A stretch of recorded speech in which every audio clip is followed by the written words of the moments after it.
Head injury அதாவது தலைக்காயம் இது ஒரு சீரியஸான பப்ளிக் ஹெல்த் ப்ராப்ளம். இந்தியாவில் மட்டுமே 1.5 to 2 மில்லியன் பீப்புள் தலைக்காயத்தினால பாதிக்கிறாங்க. இதில் வந்து 1 மில்லியன் பீப்புள் அதாவது 10 லட்சம் பேர் டெத் ஆகுறாங்க ஆனுவலி. அந்த அளவுக்கு சிவியரான ப்ராப்ளம். 60% ஆஃப் த ஹெட் இன்ஜுரியோட காஸ் வந்து ரோட் டிராஃபிக் ஆக்சிடென்ட்ஸாக இருக்குது.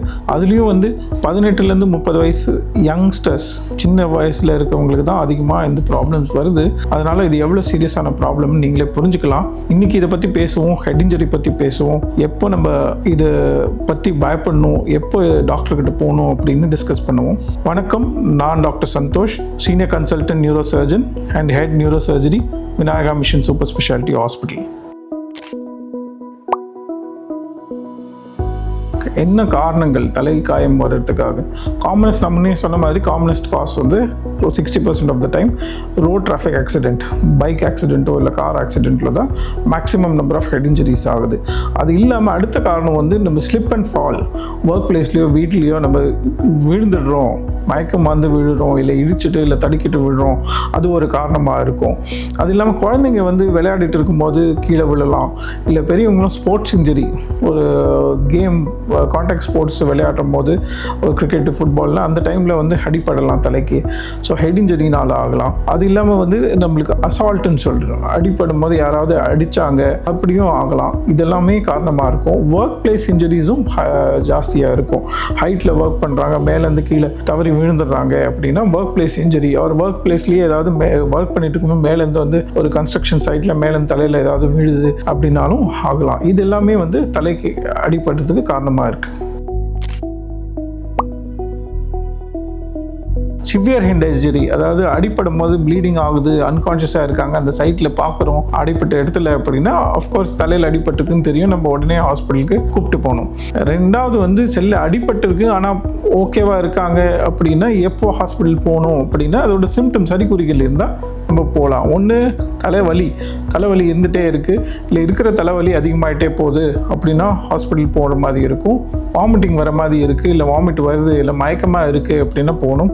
அன்கான்ஷியஸ் ஆகிட்டாங்க அடிபட்டு கொஞ்சம் நேரத்துக்கு, அதுக்கப்புறம் எந்திரிச்சுக்கிருக்காங்க, இல்லை அன்கான்ஷியஸாகவே இருக்காங்க, இல்லை பேச்சு வந்து மாறி மாறி பேசுகிறாங்க, என்ன நடந்ததுன்னு ஞாபகம் இல்லை அப்படின்னாலும் தலையில் அடிபட்டுருக்குன்னு அர்த்தம் போகிற மாதிரி இருக்கும். நிறைய பேருக்கு ஃபிட்ஸ் அடிபட்டதுனால ஃபிட்ஸோ இல்லை வலிப்போ வர வாய்ப்பு இருக்குது. அது இருந்தாலும் உள்ளுக்குள்ளே பிரச்சனை இருக்குன்னு நம்ம போய் பார்க்குற மாதிரி இருக்கும் ஹாஸ்பிட்டலில். அப்நார்மல் பிஹேவியராக இருக்கலாம், இல்லை வந்து வாக்கிங் பண்ணும்போது ஒரு பேலன்ஸ் இல்லாமல் இருக்கலாம், கீழே விழுற மாதிரி இருக்கலாம், ஒரு பக்கம் கை கால் வந்து பலவீனமாக இருக்கலாம். இப்படி ஏதாவது இருந்துச்சு, இல்லை பேச்சும் மாறி மாறி பேசுகிறாங்க, பேச்சு வளர்றாங்க அப்படின்னாலும் தலையில் பிரச்சனை இருக்க வாய்ப்பு இருக்குது. அதனால் உடனடியாக நம்ம வந்து ஹாஸ்பிட்டல் போய் டாக்டரை பார்க்கணும். என்ன பண்ணலாம்? First thing is don't panic, stay காமாக இருந்தாலே நிறைய விஷயம் பண்ணலாம். ரெண்டாவது இப்போ வந்து பேஷண்ட் வந்து கான்ஷியஸாக இருக்காங்களா இல்லையா, மூச்சு விடுறாங்களா இல்லையா, ப்ரீதிங் எப்படி இருக்குன்னு அதை செக் பண்ணுங்கள். இது ரெண்டும் செக் பண்ணிங்கன்னா நெக்ஸ்ட்டு அவங்க ப்ளீடிங் ஏதாவது ஆகுதா, எங்கேயாவது அடிபட்டுனா அதை ஸ்டாப் பண்ண ட்ரை பண்ணலாம். ஒரு ப்ரெஷர் மாதிரி கொடுத்து இல்லை ஒரு ப்ரெஷர் பேண்டேஜ் மாதிரி போடலாம். நெக்ஸ்ட் வந்து அவங்க மூவ் பண்ணும்போது நெக்கோ ஸ்பைனோ வந்து மேக்ஸிமம் அதை மூவ் பண்ணாமல் அவாய்ட் பண்ணுங்கள். நெக் பெண்ட் ஆகுறதோ நெக் மூவ்மெண்ட்ஸோ அவாய்ட் பண்ணலாம். ஏன்னா யூஸ்வலாக தலையில் அடிபட்டுறவங்களுக்கு ஸ்பைன் இன்ஜுரியும் ஆயிருக்கும். அதனால நம்ம மூவ் பண்ணுறதுனால அதனால கொஞ்சம் சீரியஸ் ப்ராப்ளமும் ஆகலாம். ஸோ அதை அவாய்ட் பண்ணுங்க. Take to the nearest hospital which is equipped with all these things. ஒரு சிடி ஸ்கேன் எடுக்கிற மாதிரி ஃபெசிலிட்டி இருக்கணும், ஒரு ஐசியூ இருக்கிற மாதிரி ஃபெசிலிட்டி இருக்க ஹாஸ்பிட்டலுக்கு கூப்பிட்டு போங்க. இக்காரணத்துக்கும் அவங்களுக்கு ஏதாவது தண்ணி கொடுக்குறதோ ஃபுட்டு கொடுக்குறதோ அதெல்லாம் கொடுக்க வேண்டாம். Especially when they are not conscious. அந்த டைமில் கொடுத்தீங்கன்னா அது ஆஸ்பிரேட் அதாவது லங்ஸ்குள்ளே போய் ப்ராப்ளம் உண்டாகலாம். ஹாஸ்பிட்டலில் என்ன பண்ணுவாங்க அப்படின்னா ஃபஸ்ட்டு எவாலுவேட் பண்ணணும், ஸ்டெபிலைஸ் பண்ணணும்.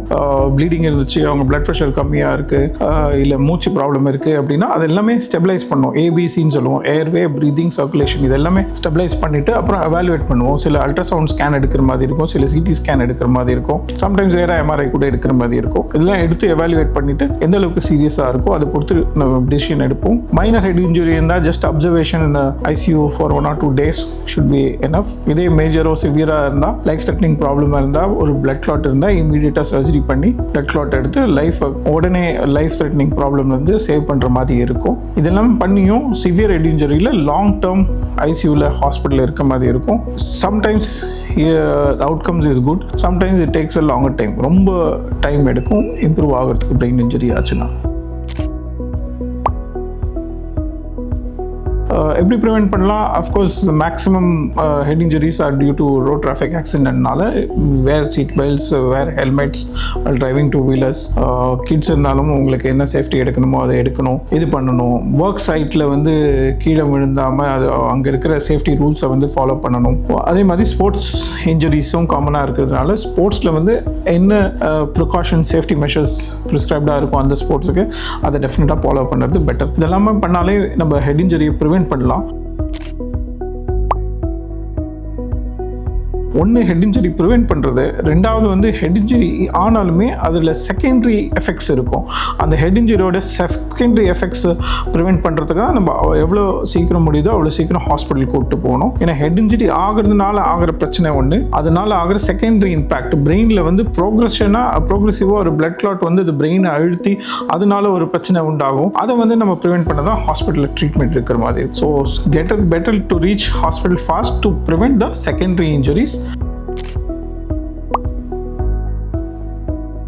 டேஞ்சர் சைன்ஸ் இன் சில்ட்ரன், அதாவது குழந்தைங்க கீழே விழுந்தால் அவங்களால சொல்ல முடியாது எனக்கு இங்கே வலிக்குது, எனக்கு தலை சுத்துது, அதுன்னு சொல்ல முடியாது. அவங்களுக்கான சில அறிகுறிகள் ஒரு டேஞ்சர் சைன்ஸ் அப்படின்னு இருக்கும் டெஃபினட்டாக. அது என்னென்னா அழுதுகிட்டே இருக்கலாம், சொல்ல முடியாமல் அழுதுகிட்டே இருக்கலாம், எக்ஸசிவ் க்ரையிங்னு சொல்லுவோம். இல்லை ரிப்பீட்டடாக வாமிட்டிங் எடுத்துகிட்டே இருக்கலாம். இல்லை ரெஃப்யூசல் டு ஃபீடு, சாப்பாடு கொடுக்குறோம் அவங்க இல்லை எனக்கு வேண்டாம் வேண்டாம் வேண்டாம் நடம் பிடிக்கிறதா இருக்கும். இல்லை ஃபிட்ஸ் வர்றதாவே இருக்கட்டும். இல்லை அன்கான்ஷியஸ் ஆகுறதோ, இல்லை நம்ம இதுக்கு முன்னாடி சொன்ன மாதிரி ஒரு பக்கம் கை கால் மூவ்மெண்ட் கம்மியாக இருக்குது, இல்லை ஐ வந்து ஒரு பக்கமாக பார்த்துட்டு இருக்காங்க அப்படின்னாலும் இதெல்லாம் டேஞ்சர் சைன்ஸ். உடனே ஹாஸ்பிட்டலில் பார்க்குற மாதிரி இருக்கும், ஸ்கேன் எடுத்து பார்க்குற மாதிரி வரும். வீட்லேயும் வந்து நம்ம விழுவாமல் இருக்கிறதுக்கு என்னெல்லாம் பண்ணணுமோ ஆன்டி ஸ்கிட், எஸ்பெஷலி எல்டர்லிக்கும் சின்ன குழந்தைங்களுக்கும் சான்சஸ் நிறைய இருக்குது கீழே விழுறதுக்கு. அப்படி விழுந்தாங்கன்னா அடிபடுற சான்ஸ் இருக்கும். அதை தடுக்கிறதுக்காக நம்ம ஆன்டி ஸ்கிட் பிளேசஸ் ஒரு குஷனிங் எஃபெக்ட் ஃபார் கிட்ஸ் அதெல்லாம் பண்ணலாம். ரொம்ப ஹைட்டில் நம்ம அவங்கள விளையாட விடாமல் பார்த்துக்கலாம். இன்னொரு டவுட் என்னென்னா, குழந்தைங்களுக்கு அடிக்கடி சிடி ஸ்கேன் எடுக்கணுமா,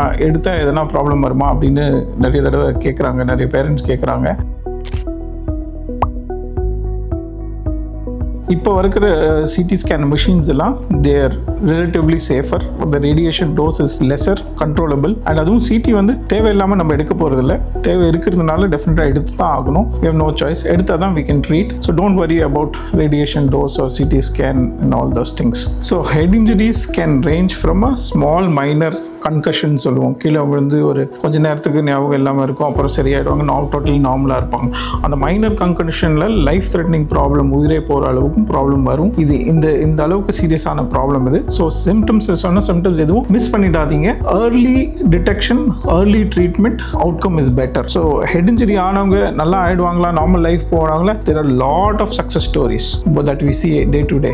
அடிபட்டு ஆல்தோ நெகட்டிவ் ப்ராப்ளம்ஸ் இருக்குது, பேஷண்ட் ஆன் ஸ்பாட் டெத் ஆகிறாங்க, இல்லை ஹாஸ்பிட்டலில் சர்ஜரி பண்ணியும் டெத் ஆகிறாங்கன்னா தெர் ஆர் சம் அந்த மாதிரி பேஷண்ட்ஸும் இருக்காங்க. அது இல்லாமல் success stories are also there. வந்து நம்ம அதுக்கு ட்ரீட்மெண்ட் கொடுத்து இல்லை எமர்ஜென்சியில் நம்ம அதுக்கு என்ன பண்ணணுமோ பண்ணி to recover well and they have a normal life style, at least normal ஒரு மினிமல் ப்ராப்ளமோட லைஃப் ஸ்டைல் லீட் பண்ணுற அளவுக்கும் இருக்குது. So treatment, early treatment is the best thing. So take care of your head, stay safe, protect your brain. March 20th is also World Head Injury Awareness Day, and protect your brain. Thank you.